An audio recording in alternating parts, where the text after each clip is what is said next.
Police sirens wailed in the distance, and the robber's head snapped toward the window. "Crap! Let's do this quick!" he screamed. He shoved his gun at the teller, who was only 10 feet away from me. The teller threw his hands up, then fumbled the drawer open and stuffed cash into the bag, crying. I stayed frozen behind the counter, my whole body shaking, watching my mom out in the lobby shaking. Then I saw it, a red lockdown button on the wall, the kind that seals the whole bank and could stop him. But when I reached for it, I saw the keypad beside it. It needed a code, and I didn't know it. I was so close to saving her, and I still couldn't do anything. Then the sirens grew louder, and the robber panicked. My mom kept screaming my name, so he stormed over and yanked her up by the arm. "Shut up! You're coming with me!" He pressed the gun to her head and dragged her toward the doors. And I knew if he walked out that door with her, I'd never see her again. The robber was one step from the doors, my mom locked against his chest, her feet dragging. I was guessing codes frantically, but they all were wrong. Then the teller beside me, hands still up, whispered, 4729. My fingers shook as I punched it in, one number at a time, while the robber's hand hit the doorknob. The second he pushed it open, the lockdown slammed every door shut, trapping him inside. He spun around, wild-eyed, searching for who did it, but he never once looked behind the counter. The police swarmed in and tackled him as my mom broke free. I ran to her, the lollipop still in my hand, and buried myself in her arms. The flight attendants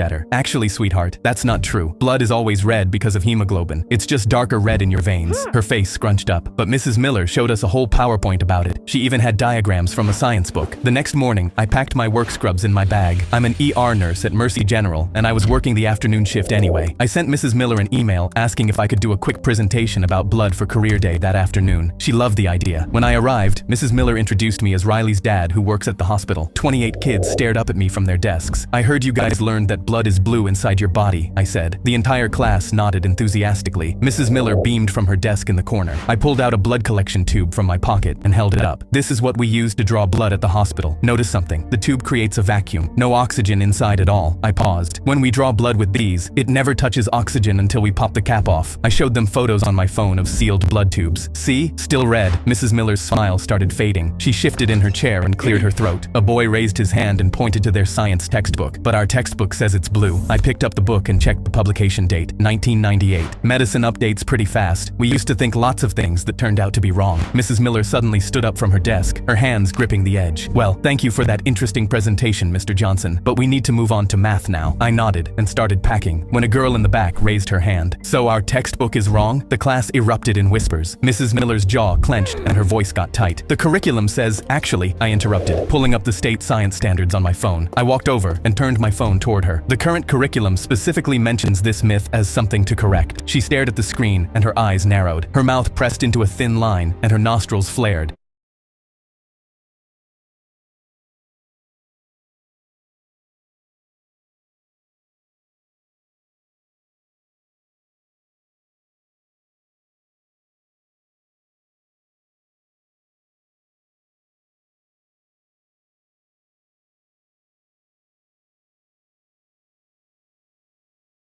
My voice calm. "Isn't that exactly what we want them to do? Question things and learn critical thinking?" She crossed her arms tightly. "I've been teaching for 22 years. I'm not changing my whole curriculum because some nurse thinks he knows better than our textbooks." The next day, I found out Mrs. Miller gave the class a pop quiz. Riley came home crying, her face red and puffy. Her hands were shaking as she handed me a paper with a big red F on it. I took a deep breath and felt my jaw tighten as I looked at the question. What color is blood inside the body? Riley had written red, and Mrs. Miller had marked it wrong. I requested a meeting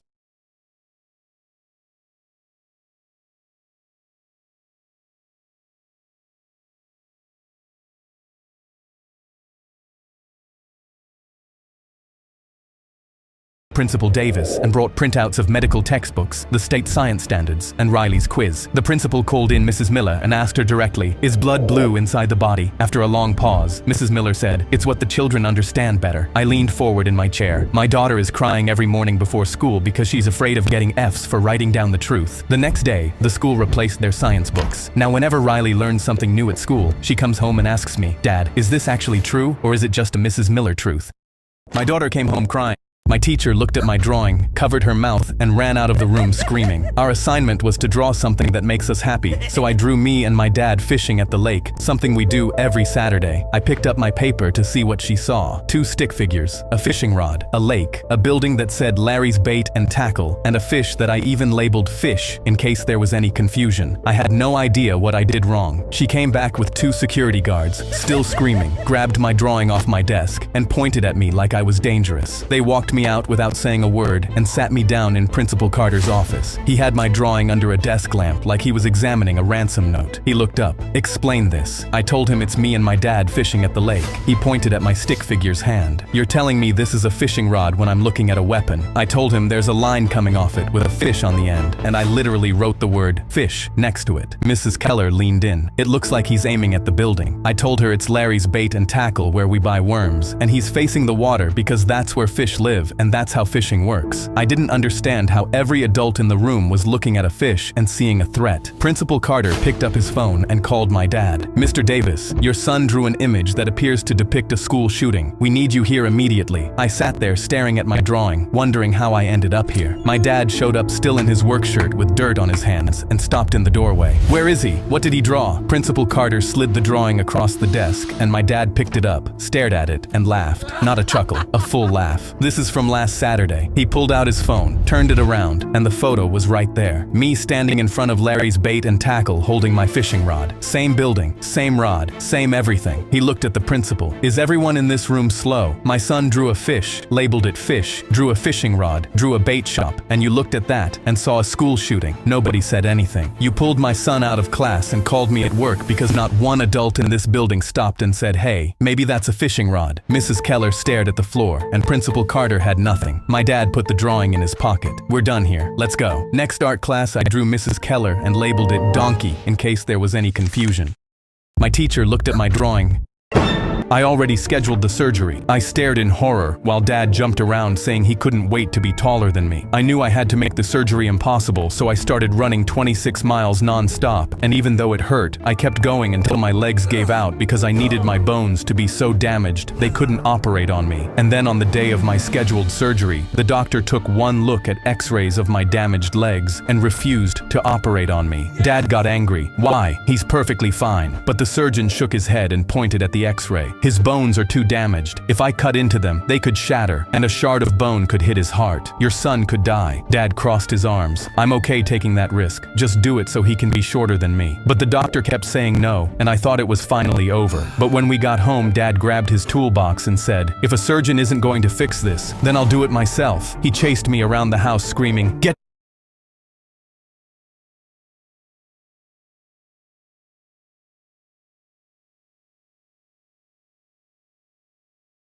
back here! You will be shorter than me." I ran outside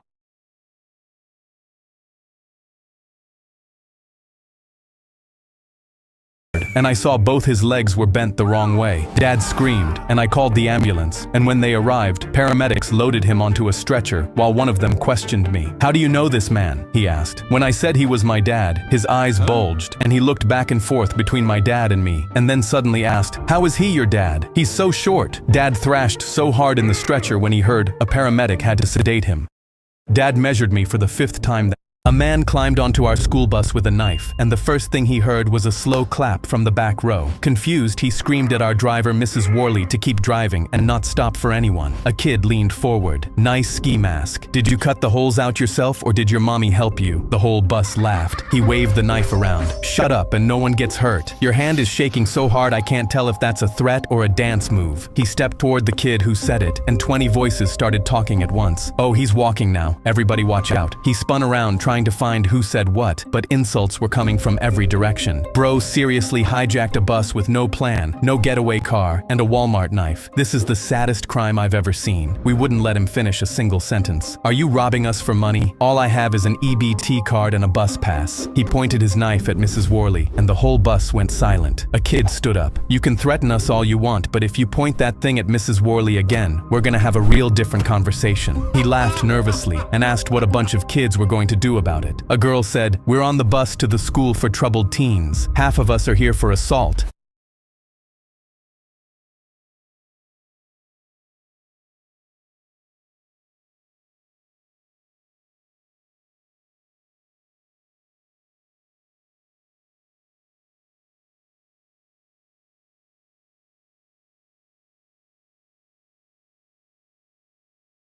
The other half won't say why. Mrs. Worley looked at him over her shoulder. Honey, I've watched these kids make grown men cry over smaller things than pointing a knife at me. He lowered the knife. Smart choice. She brings us donuts on Fridays. We protect what matters. His face twisted, and he shoved toward the kid with the knife raised. Mrs. Worley pulled over, stood up, and stepped between them. That's enough now. He grabbed her arm and shoved her into the dashboard. For half a second, the bus was completely silent. Then a kid came over the seats like something feral, and 3 others were right behind him. The guy didn't have time to turn around before someone hit him in the back of the knees and he went down. The knife skittered under the seats, and kids were on top of him before he could reach for it. Someone had him in a headlock while someone else pinned his arms. A girl sat on his legs and went through his pockets just to add insult to injury. Mrs. Worley pressed the emergency button. I need police at my location. Tell them there's no rush. The situation is handled. The guy was crying. Please get off me. I can't breathe. A kid leaned close to his face. You should have thought about that before you touched Mrs. Worley. When the cops showed up, they found him tied to a seat with shoelaces and snot running down his face. A man climbed on. Mira esto. Hola. In the middle of a test, the sprinklers started spraying. Everyone instantly screamed, "Ah!" But I realized it wasn't water spraying on us. Someone yelled, "What is this? What is on us?" We all tried to stand up and run, but everyone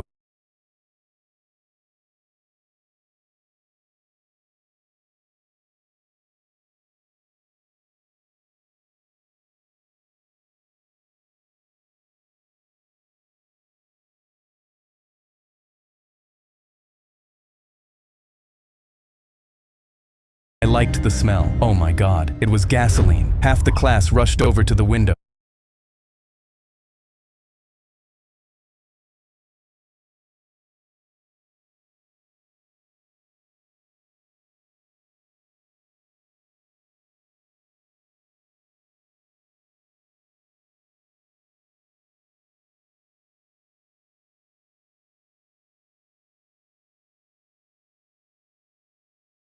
But we couldn't just jump out because we were on the 3rd floor. Stacy yelled, "Please, let us out. We have to make a run for it." But he just stood there. He just said, 30 more seconds. Everyone was confused. What? We need to go. We'll die from the fumes. But he just smiled. 20. What if a fire starts? We'll all burn. 10 seconds. A girl yelled, "Ah! It's in my eyes! I can't see!" It was complete chaos until our teacher reached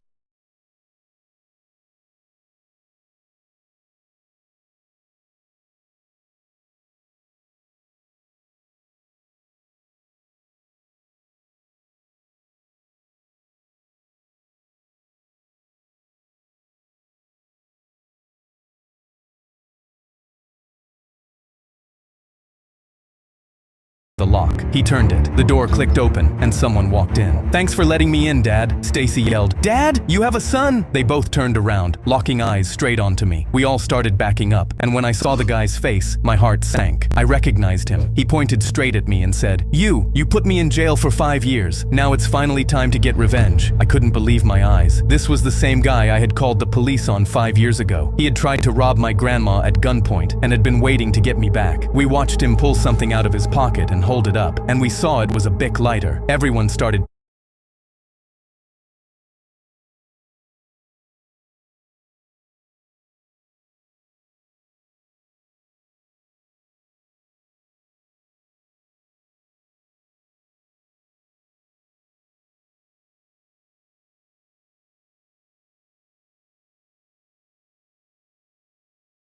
because one tiny flame, and we'd all immediately burn. I yelled, "No, please, you'll kill us all." He just smiled. He started flicking, and we all yelled, "Stop, please, we'll all die." He flicked over and over, and I knew I had to stop him before it worked. "Please, my grandma was all I had. I didn't mean to make you suffer." And when I said that, I saw our teacher look at me, but he looked upset. We were all crying, and I saw him really looking at his son like he didn't know who he was. Flick, flick. Then finally, it caught a flame. He held it up, but I saw our teacher pick up the fire extinguisher from the wall. I knew there was no way that tiny thing would save us from the fire, but his son said, "This is for what you did, for putting me in prison with those diddlers."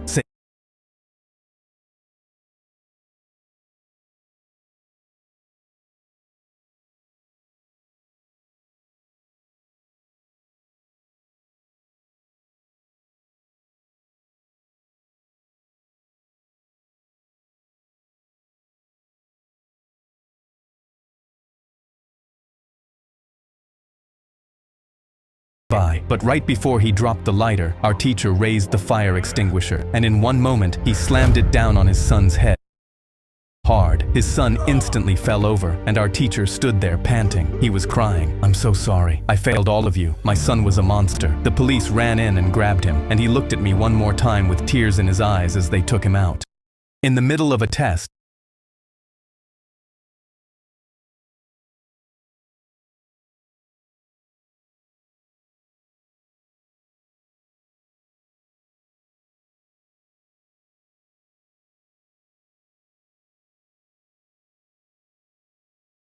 everyone was holding something different. A lamp knocked over, a knife, drag marks on carpet, 30 different photos, all pieces of something horrible. Our phones buzzed again. Piece together the puzzle. You have 5 minutes. Everyone jumped up. We started comparing photos. Some had timestamps. We threw them on the floor in order. Blood, struggle, weapon, a body being dragged, a car trunk, dirt, a shovel. 3 minutes left. The photos weren't fitting right. Some inside a house, some outside. Then someone noticed the edges. They fit together like an actual puzzle. We started connecting them. Blood splatter to broken lamp, knife to drag marks. 30 photos becoming one massive crime scene. 1 minute left. Something was missing. One missing piece and the whole class fails. Everyone turns to the kid in the corner, arms crossed. "I'm not playing this sick game." The whole class turned on him. "Put it down." He didn't budge. 30 seconds, 20, then 10. He threw his photo down. The centerpiece, a child's bedroom, 2 bodies on the floor. The door swung open. Our teacher walked in clapping. "You just solved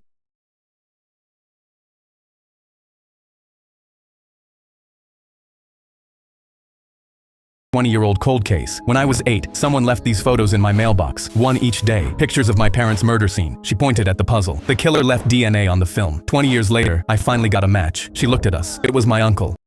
I was sitting in class.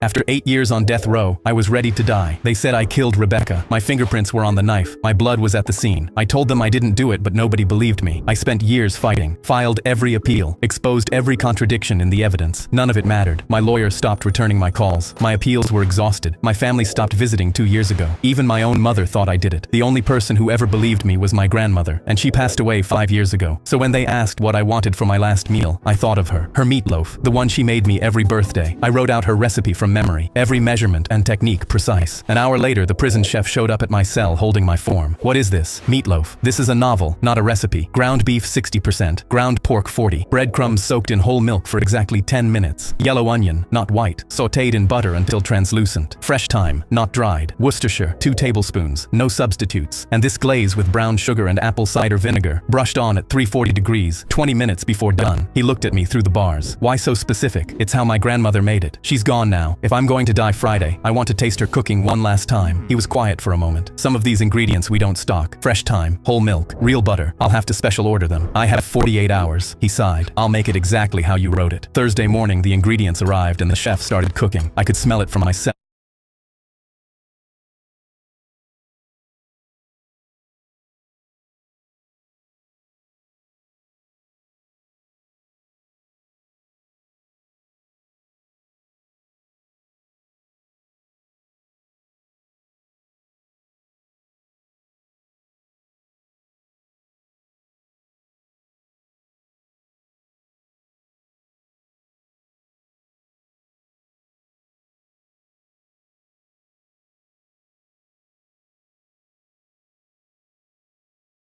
Hour later, onions sautéing in butter. Grandma's kitchen. Saturday mornings, her humming while she cooked. I sat on my bunk and cried for the first time in 8 years. Thursday afternoon, the chef ran into problems. The oven temperature wouldn't hold steady. He had to recalibrate, start over on the glaze twice. "It has to be perfect," he told the warden. "It's his last meal." Thursday night, I couldn't sleep. Not from fear, from the smell. The meatloaf baking through the night while I sat alone with memories of the only person who believed I was innocent. Friday, execution day. 10 a.m. and no meal yet. Noon, and the chef said the glaze wasn't right. 2 p.m. a guard brought regular prison lunch because the meatloaf still wasn't ready. 4 p.m. 2 hours left. The smell was overwhelming. Guards kept walking past the kitchen just to breathe it in. 5 p.m. the warden came to my cell. "Your meal isn't ready. We're delaying the execution 2 hours. 6 p.m. came and went. The original execution time. I was still alive, waiting for meatloaf. 7:30. The chef finally appeared with a covered plate. He looked exhausted. He uncovered it, and the meatloaf looked exactly like my grandmother's. I ate slowly, savored every bite. Perfect. I finished the last bite at 7:51. 9 minutes left. The guard opened my cell. Time to go, Preston. They walked me down the hallway past other cells. Inmates were silent. They always were during execution walks. We reached the preparation room. The chaplain asked if I wanted to pray. I said no. 7:55, 5 minutes. They started walking me toward the chamber. That's when the warden's phone rang. He answered and his face changed. Stop. Everyone stop moving. What's happening? Rebecca's ex-boyfriend just confessed to her murder. You're innocent. My legs gave out. A guard caught me. The chef appeared in the hallway out of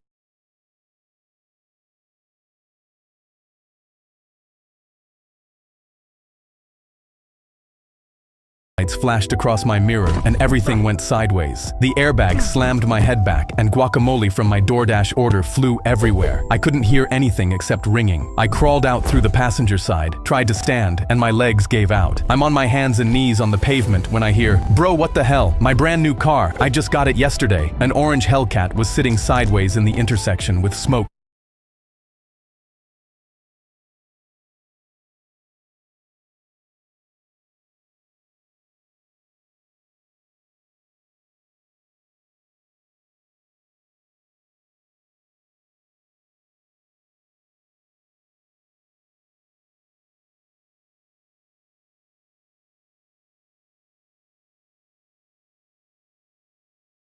I looked at my Corolla and saw it through the cracked windshield. The dash cam I installed 6 months ago to catch DoorDash scammers, still mounted to the dash right where I left it. Actually, yeah, I do. He watched me crawl over to my car, reach through the broken window, and pull out the SD card. He plugged it into his laptop in the cruiser. 30 seconds of footage. My car sitting still at a red light. The Hellcat spinning out of a dealership. The kid laughing right before he slammed into me. Everything the kid told the first cop was a lie, and now we both knew it. He stepped out of the cruiser, walked straight to the kid, and got in his face. "You want to tell me what really happened?" The kid backed up a full step. His fake limp was gone. He looked over at me, then back at the cop standing 6 inches from his nose. "You filed a false report, and that limp you walked in with healed up real quick." The kid started stammering. "My dad's a lawyer. You can't just call him. You're gonna need one." He was right. I ended up settling for enough money to buy 5 Hellcats thanks to a $30 dash cam.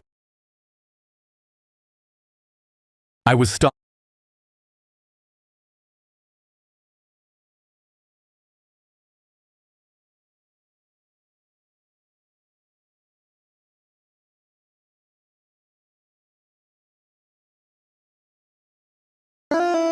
I knocked out the smallest, weakest kid in school. While I was bench pressing, he cracked. I flipped the water bottle and watched it land, and the whole class went berserk. Our teacher had said if I got it 10 times in a row, there'd be no homework for midterm, and I only needed one more flip. Everyone gathered round, and I took a deep breath, swinging it precisely. It came off my hand perfectly, and started rotating through the air as planned. I smiled because I was about to go down as class legend. But then I saw a hand fly through the air, and right as my bottle was about to land, the hand slapped it off course. The bottle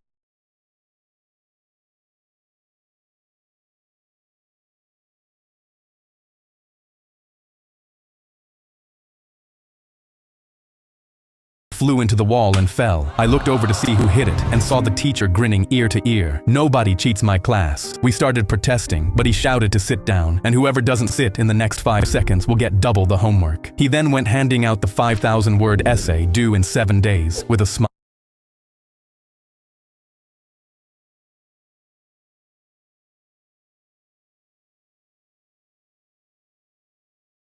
"Format your references as I asked, or you fail automatically." He sat at his desk and started flipping his own bottle to mock us. But that's when a kid from the back started laughing. The teacher leaned forward. "What are you laughing at?" But the kid just kept laughing and pointing behind him. The teacher started storming over, red in the face. "What are you laughing at?" But then suddenly he stopped, and his face changed color. The bottle I'd flipped was standing. Turns out when he'd hit it, it bounced off the wall straight on and fell down landing perfectly upright. I'd officially flipped it 10 times in a row, and he had no choice but to take the essays off our desks. His jaw was clenched the whole time.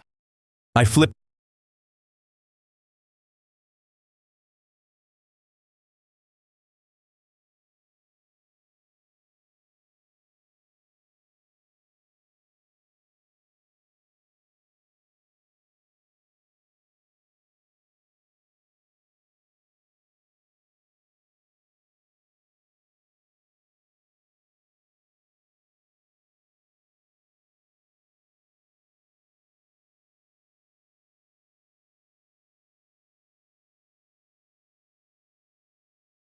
the water bottle and watched it land.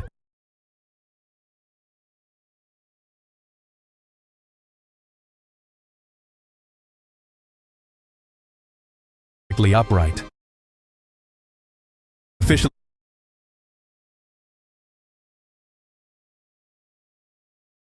flipped it 10 times and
This boy was trolling on the dark web when her sister noticed he slammed his laptop shut. He was shivering, and she knew something was wrong. Scared, he immediately ran to the living room. She yelled, "What happened?" But he wouldn't say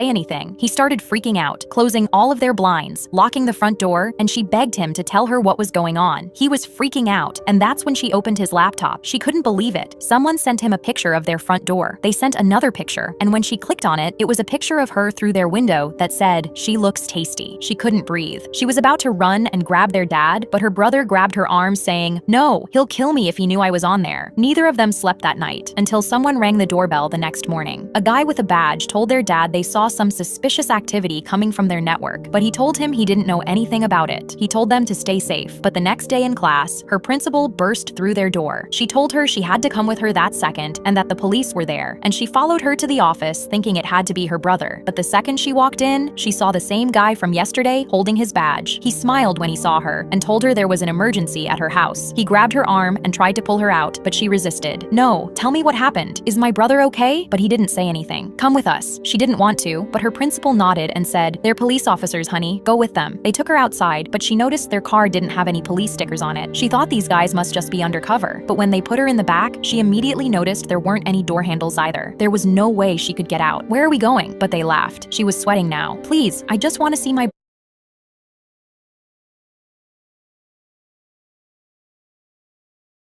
brother," but they didn't say anything until they saw flashing lights behind them. Both of the guys immediately got nervous, and when she realized it was the police, she knew this was her chance. The cop was walking up to the car, and she was about to scream for help, but just before she did, she felt something sharp in her stomach. She looked down and saw the man holding a knife against her. The cop walked up and looked inside the car, and when he saw her crying, he looked suspicious. She tried anything she could to signal for help, but the man said, "That's just my niece. She's upset because we didn't get McDonald's." She couldn't say anything. The knife was already cutting her skin, and the cop just told them to have a good day. She was crying, but they drove off. She accepted her life was over. She wasn't ever gonna see her family again until they started arguing. "He saw our faces, man. If we kill her, they're gonna know it was us." So in that moment, they opened the door and threw her out, and she had to run back with her hands tied.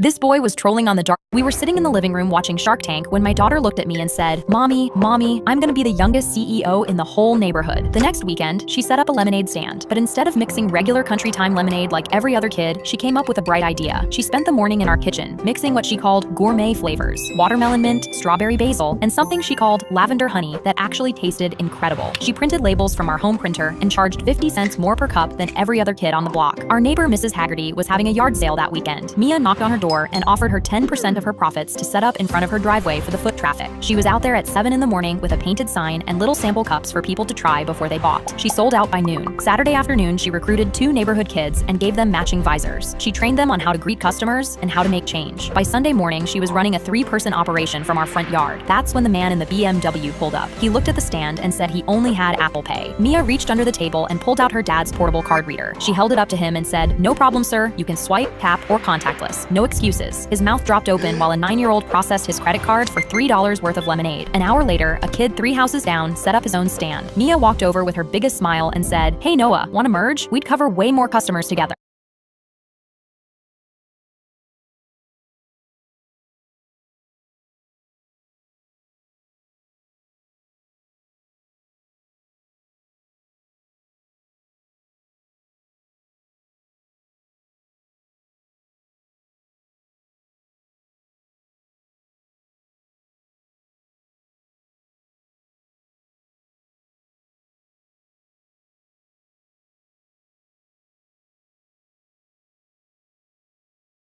Intimidated by her professional setup, he agreed immediately. Within an hour, she'd absorbed his whole operation and put him in charge of what she called their satellite location. By the end of the weekend, she counted everything out on the kitchen table, $217. She looked at her dad and said, "I just made more money than your Starbucks habit costs you in a week." Then she pulled out a notebook and started flipping through pages of profit margins and expense tracking for every flavor. I asked her where she learned about profit margins. She looked at me like it was the most obvious thing in the world. "YouTube, Mom. There's tutorials for everything." We were sitting in I was walking alone at night when a police officer started walking beside me and grabbed my arm. "Don't react and keep walking. Someone's following you." I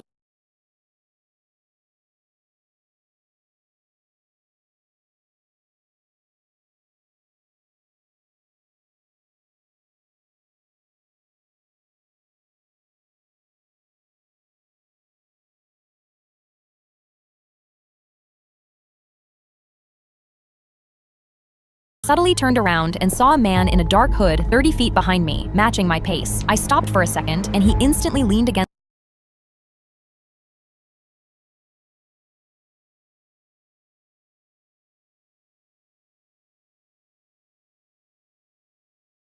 like object and no longer trying to be discreet. I knew I had no choice but to trust the officer. I told him the man was closer, and he looked around, pointing to an alleyway nearby. "This cuts through to the other side of the street."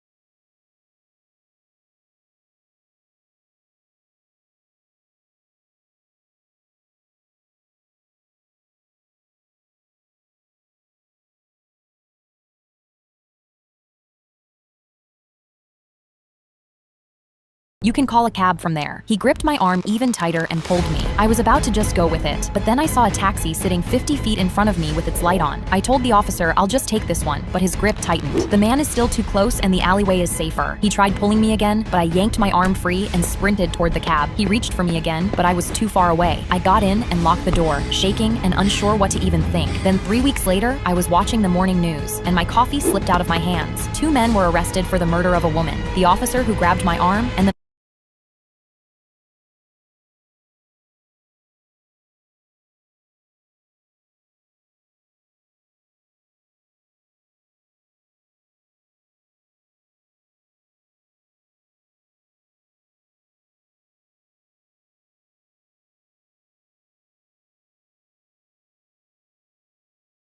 man in the hood. They worked together. The man followed her at night, and the officer lured her into an alleyway under the guise of safety. The woman who trusted the officer never came home to her kids. I was walking alone at My daughter came home holding candy, and I instantly asked, "Where'd you get that?" She just smiled. "An old man was at the bus stop today. He gave it to us." Alarm bells started going off in my head. The next morning, I walked with her to the bus station. The man was standing there holding a bowl of candy. He just started handing them out, and I knew something had to be wrong. I grabbed my daughter's arm. "Wait, don't eat that." I took it from her and checked it for anything bad. The man just smiled at me, but when Sadie's mom saw him, she panicked. "What are you giving my daughter? Stay away from her, you creep." He looked upset and just walked away without looking back. I was confused, but when he showed up the next day, Sadie's mom lost it. She started calling him a stalker and called the police. He tried to tell her he wanted to keep them safe, but she knew something had to be wrong. The police came and put him in handcuffs, but he kept saying he was keeping them safe. I thought it was weird, but when I was watching the news that night, I couldn't believe it. Apparently he had a heart attack later that day, but they were saying he was a hero. Apparently his daughter was waiting for the bus playing too close to the road and got hit by a car. So the old man would go to bus stops and hand out her favorite candy to keep other kids away from the road. All he wanted to do was make sure none of us had to go through the same pain he did.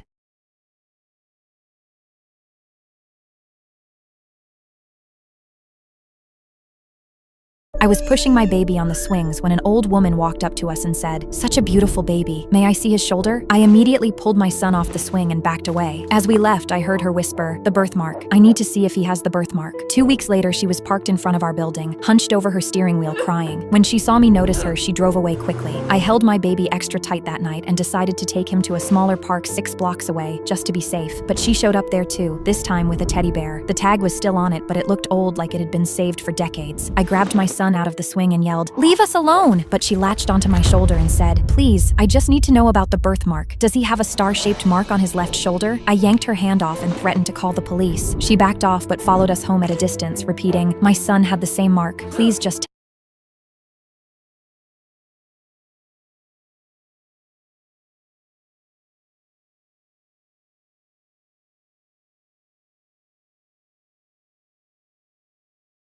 tell me." The next time she was at the park, a woman was with her saying, "Mom, you have to stop this. It's been 40 years. James is gone." The older woman broke down completely. "He's not gone. If I could just see the birthmark, I'd know." That's when I'd had enough. I marched over with my baby in my arms but froze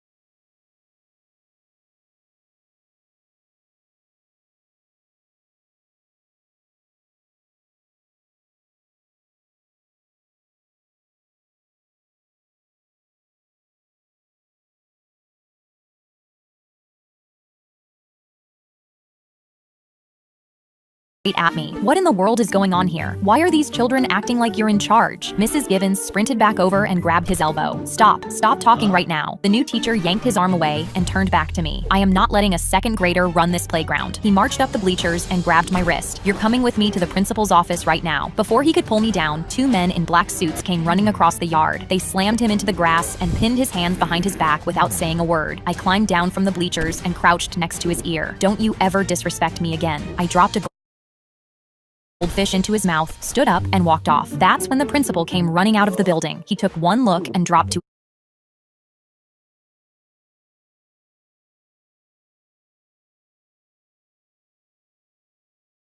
his knees. "Please forgive us, Miss Sweetie King. Mr. Dealwood will be fired by the end of the day." I kept walking past him without a word, munching on goldfish. The principal slapped Mr. Dealwood in the back of the head. "You idiot! Her family runs the entire underground crime scene."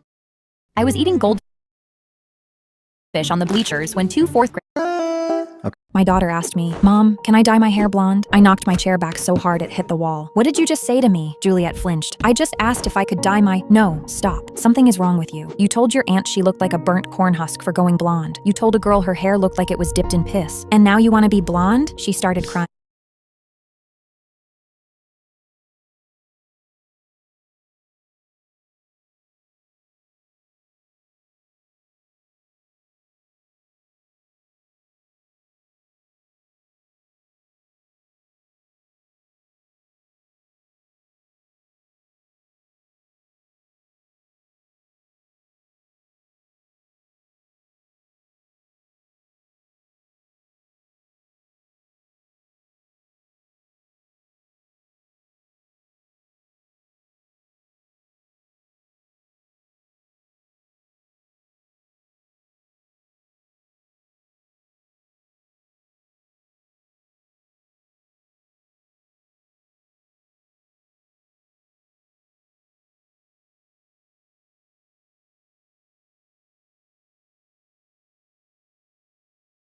"Why are you screaming at me? It's literally just a color." I should have felt guilty, but I knew something was seriously wrong with my daughter. The next morning, Juliet walked into the kitchen asking me to make her scrambled eggs. I spat out my water because Juliet has gagged at eggs her entire life. I made them anyway because I needed to watch her eat them. She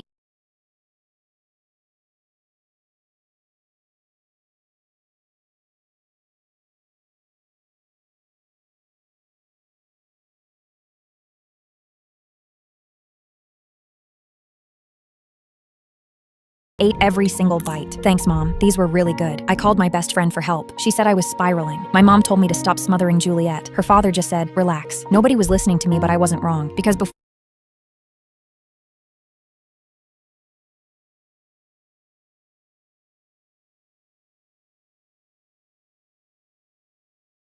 Said he was a psychiatrist and could help. The psychiatrist asked, "Juliet, do you have gaps in your memory?" She looked scared. "Sometimes I'm at school and then I'm home and I don't remember the drive." He recorded the session and then played parts of it back for her. She watched in horror. "That's not me. I didn't say that. That was 11 minutes ago, Juliet."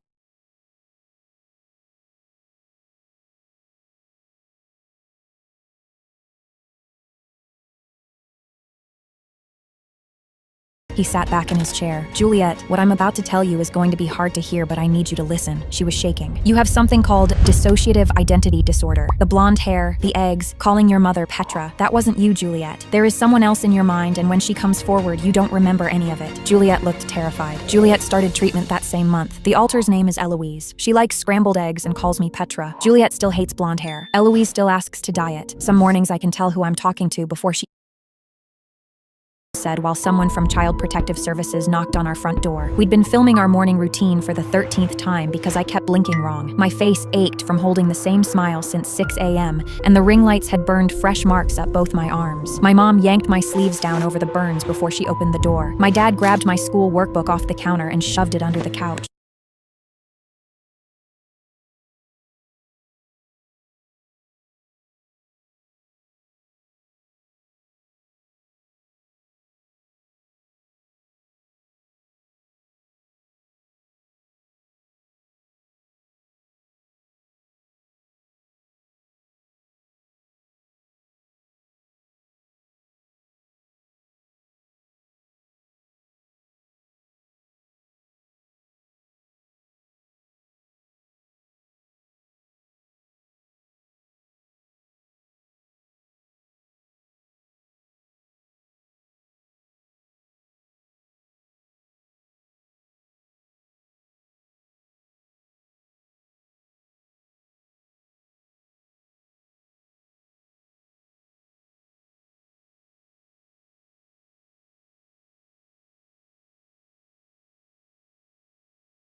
The woman at the door held up a badge and introduced herself as Melinda. "A viewer sent us screenshots of bruises and burns on your daughter from your recent videos." My mom walked around behind Melinda where only I could see her face twist into a silent threat. I smiled with all my teeth showing. "Everything is amazing here. I love making videos with my parents every single day." Melinda swiped to a photo on her tablet and held it up. "Then why do you have a black eye covered with makeup in this video from last week?" "I hit a doorknob because I'm clumsy and my mom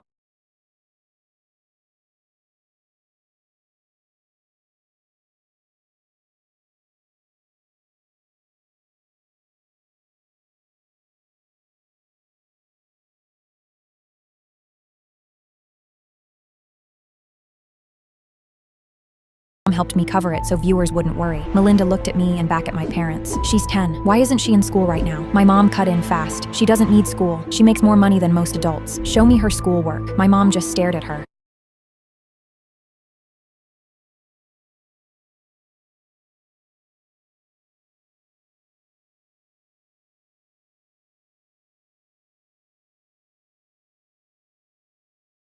"We don't waste time on books when she could be filming." Melinda stood up straighter. "I need to speak with your daughter alone." My dad stepped forward, but Melinda held up her badge. "Refuse and I call the police. Your choice." They went into the kitchen, but left the door cracked open. Melinda put a piece of paper in my hands. "Read this out loud for me." I stared at the page for a long time and just held it up and smiled. "I love reading." She put a pen in my hand. "Write your name for me." My hand hovered over the paper, but I couldn't remember how to spell it. "Everything is perfect," I whispered, and my eyes went to the cracked door. Melinda leaned in close enough that only I could hear. "I'm getting them out of this room." She stood up and opened the kitchen door. "Leave this house completely, or I call for backup right now." My dad slammed the front door on his way out. She sat back down and looked at me. "Where do you sleep?" My jaw ached from smiling all day, and my eyes burned. "In the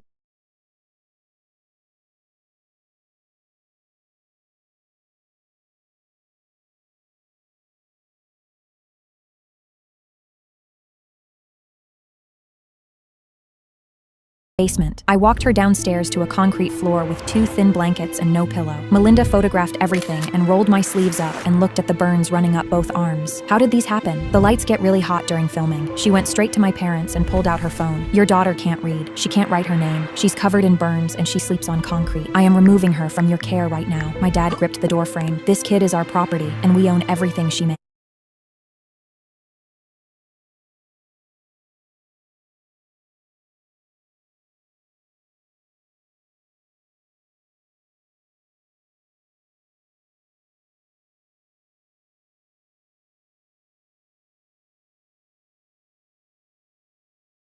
Melinda held the phone closer to his face. 2 officers showed up 20 minutes later, and my aunt was right behind them. She knelt down in front of me and wrapped both arms around my shoulders. You never have to smile for a camera again.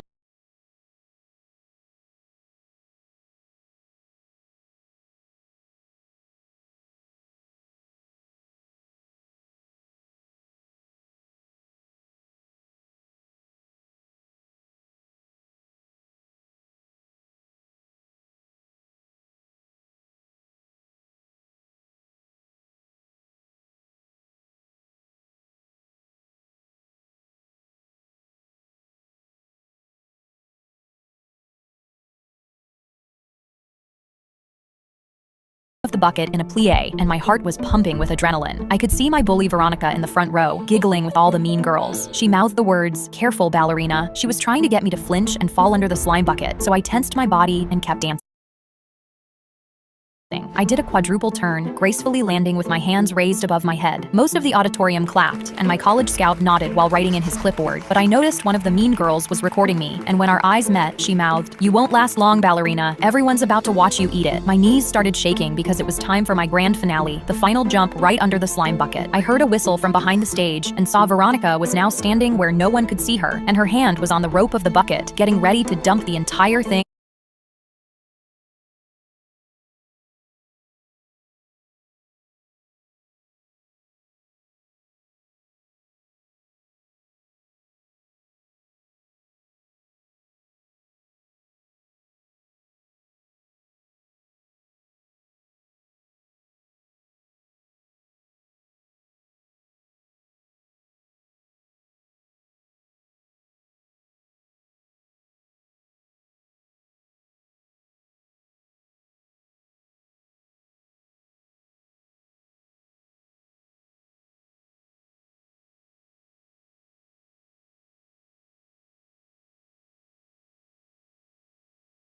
head. All of her fake friends turned their cameras towards her, still live streaming and laughing. Veronica stood frozen, green sludge sliding off her chin onto her screen. "Delete it," she screamed, clawing at her eyes. My scout caught my eye through the chaos and nodded once. "I've seen enough," he called up to the stage. "Welcome to Juilliard." My teacher fed me pineapple, which I'm allergic to, so I brought my own treats to class as revenge. I've had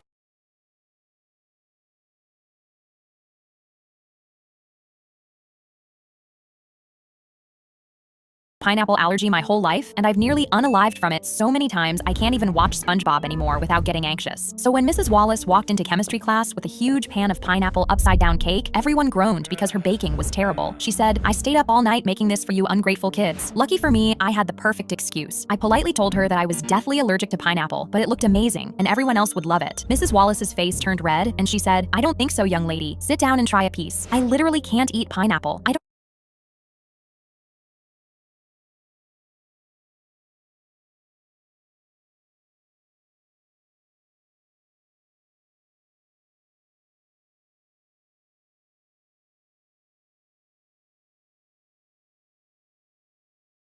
even have my EpiPen today because I didn't know there would be pineapple at school." "You're lying. Nobody's allergic to pineapple. It's not even native to where white people live." "That's exactly why I'm allergic to it." The whole class was dead silent. Everyone knew about my allergy because I'd had reactions at school before from someone's tropical fruit salad, and even from touching a desk where someone had spilled pineapple juice. Mrs. Wallace walked over to my desk and put a huge piece of cake in front of me. The pineapple chunks were oozing juice all over the chocolate cake part, which looked burnt. "Either you eat this cake or I drop everyone's grade a full letter." Everyone stared at me. Kayla mouthed, "Don't do it," but Tommy looked panicked because he was already at a C- and couldn't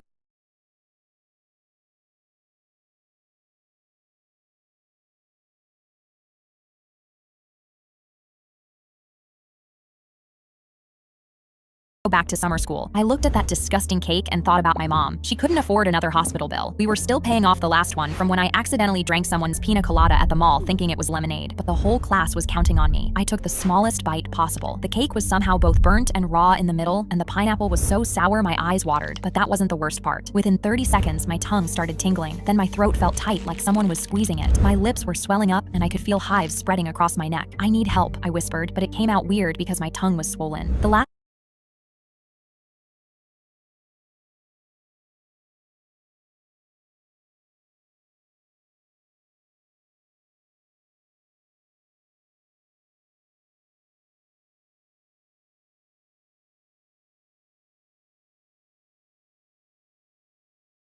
Thing I remember was Kayla screaming and Mrs. Wallace saying she's faking before everything went black. I woke up in the hospital with tubes in my arm and my mom crying next to my bed. The room was full of get well cards from everyone in chemistry class, but nothing from Mrs. Wallace. The doctor said I was lucky Kayla's mom was a nurse and had taught her to recognize anaphylaxis. Since I got a second chance at life, I got an idea. I spent the next 2 days at home recovering and making special honey jars for everyone in class. Each jar had a cute label that said, "That was a sticky situation. Thanks for the get well card," with little bee drawings. I made 23 small jars for the students and one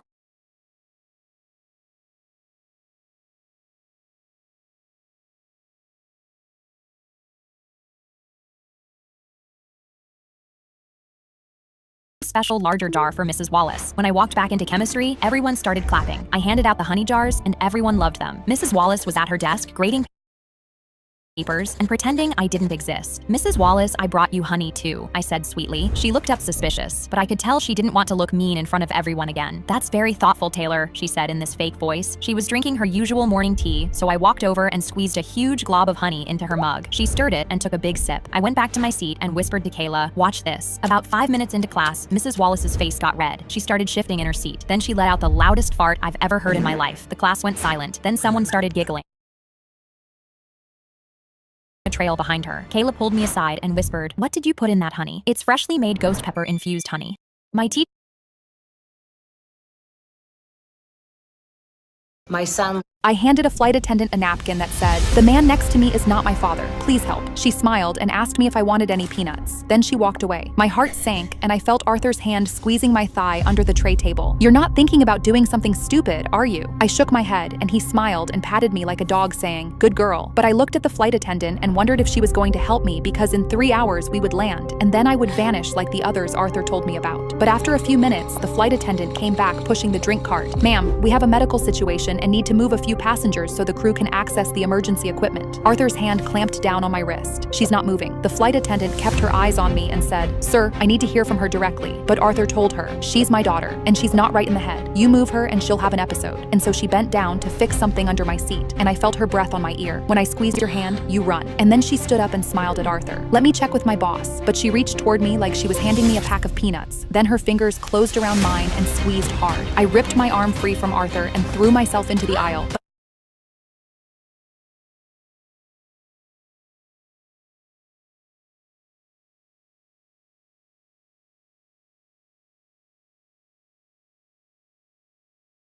He lunged after me and grabbed my arm. "You stupid girl, you're not going anywhere." And then the flight attendant slammed into him and yelled, "Get your hands off her." But Arthur shoved her into a drink cart and she hit the floor. But she yanked his leg, which sent him crashing into a row of seats. That's when 2 men grabbed him. "Federal air marshals, don't move," Arthur thrashed. "That's my daughter. She's insane and off her medication. Call the police." "We are the police." TSA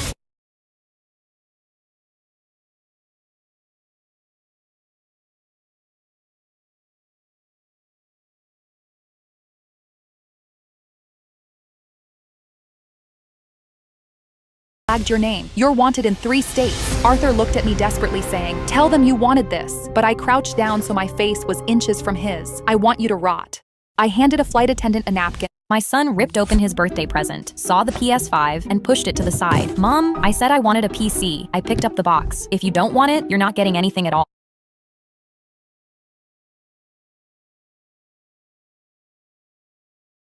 He crossed his arms. "Fine, I don't even want that crappy PS5. All my friends have PCs." That PS5 took me 3 months of overtime and skipped lunches to save for, so I grabbed it and drove straight to the store. My son was about to find out what ungrateful gets you. I was standing in the return line when I noticed a kid about 9 by the game shelf, holding a PS5 case with both hands like it was made of gold. He ran to his mom, who had cigarette burns on her jacket and bags under her eyes. Mom, you gotta see this." She put her hand on his shoulder. "We can't afford that baby. I'm sorry." He put the case back on the shelf, ran his fingers across it one more time, and walked away. I stepped out of the return line because I'd rather give it to a kid who'd care about it than let my son think he'd ever get it back. I grabbed the game he'd been holding, bought it with the PS5, and caught them in the parking lot. His mom saw the bag and shook her head before I could say a word. "We don't take charity." She took her son's hand and started walking. I pulled out my phone and FaceTimed my son so he could watch what his PS5 was about to do for someone else. I held the bag out one more time. "It's not charity. Santa sent me." She stopped walking. Her son pulled his hand free and walked back to me. He opened the bag bag and his whole body froze. Mom, a PS5! Mom, a PS5! She grabbed my arm with both hands and couldn't get any words out. My son on the other end of the phone was screaming and slamming his fists on his bed. The kid stopped mid-jump and stared at my phone. Is he okay? I smiled. Yeah, he's just really happy for you. Neighborly. He reached across me again and poked the girl. Hey, I'm talking to you. Take the headphones out. I stopped him. Those aren't headphones. They're noise-canceling earpieces. She needs them. For what? The plane's not that loud. I shook my head. I didn't want to explain Amara's file to a stranger on a plane. The refugee camp where she'd spent 7 years. The militia attack that killed her parents in front of her. The 36 hours she spent under her mother's body, not moving, barely breathing. Sir, I need you to stop talking to her. Or what? He laughed. I paid for my seat same as you. I can talk to whoever I want. Amara was rocking now. Small movements. The way she did when things got too loud, too close, too much. He waved down a flight attendant. Excuse me, this woman is being extremely rude. I've been trying to have a simple conversation and she keeps shutting me down. The flight attendant walked over. If she's making other passengers uncomfortable, then she should really take the headphones off. She reached for Amara's ear to take it off. Don't touch her. Too late. The earpiece came out and Amara screamed. Not a startled scream, a primal, broken, terrified scream. The kind that comes from somewhere so deep it doesn't sound human. She threw herself against the window and started hitting herself over and over again, clawing at the plastic, hyperventilating, screaming words into Grynia that I couldn't understand but didn't need to. The whole plane went silent. Amara, it's okay. You're safe. You're safe. She wasn't hearing me. She was somewhere else. 7 years ago, listening to machetes drag across concrete while hiding from people who wanted to hurt her. The man in 14A had pressed himself against the aisle, face white. I didn't know. You didn't ask. I was trying to hold Amara without restraining her. I had no idea how I was going to help her. And that's when an ex-veteran in uniform from 3 rows back stood beside us. He didn't say anything, just stared at us. He pulled off his own noise-canceling headphones and held them out to me. The flight attendant stepped toward him. Sir, you need to return to your... He held up one hand. Didn't look at her. Didn't need to. She stopped mid-sentence. I slid his headphones over Amara's ears. Her hands flew up to grip them, hold them in place. Her eyes were still wild, but her mouth closed. The screaming stopped. He gave me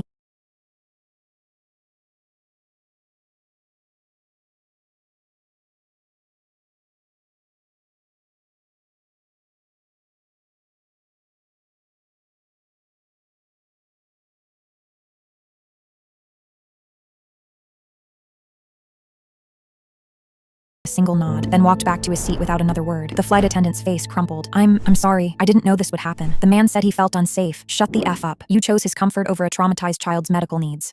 During my flight, a man... Shut the F up. You chose his comfort...